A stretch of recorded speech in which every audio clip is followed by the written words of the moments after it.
আমাদের মাঝে কোরআন তেলাওয়াত নিয়ে আসছেন। আজকে যে তেলাওয়াতের মাধ্যমে তার হিফজ শেষ করবে, কত বড় এর বাবা মা কত ভাগ্যবান যে তার ছেলে কোরআনে হাফেজ হয়েছে। আসলে এই আলোচনাতে আমাদের আজকের মেহমান করবেন, এই জন্য আমি ওদিকে আগালাম না। এরপর যে আমাদের সামনে আজকে কোরআন তেলাওয়াতের মাধ্যমে হিফজ শেষ করবে হাফেজ মোহাম্মদ মাশিকুর রহমান। হাফেজ মোহাম্মদ মাশিকুর রহমান।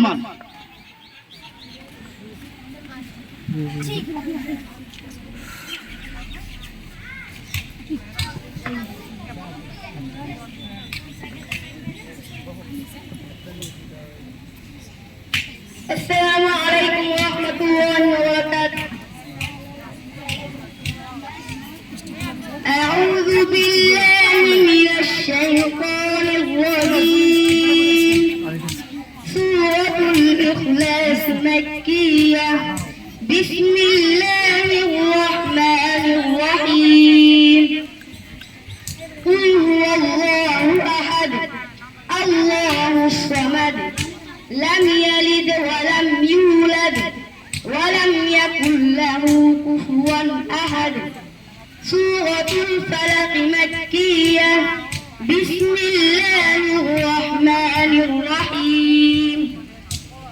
قل أعوذ برب الفلق من شر ما خلق ومن شر غاسق إذا وقب ومن شر النفاثات في العقد ومن شر حاسد إذا حسد.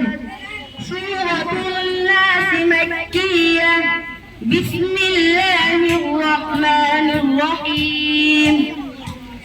قل أعوذ برب الناس ملك الناس إله الناس من شر الوسواس الخناس الذي يوسوس في صدور الناس من الجنة والناس.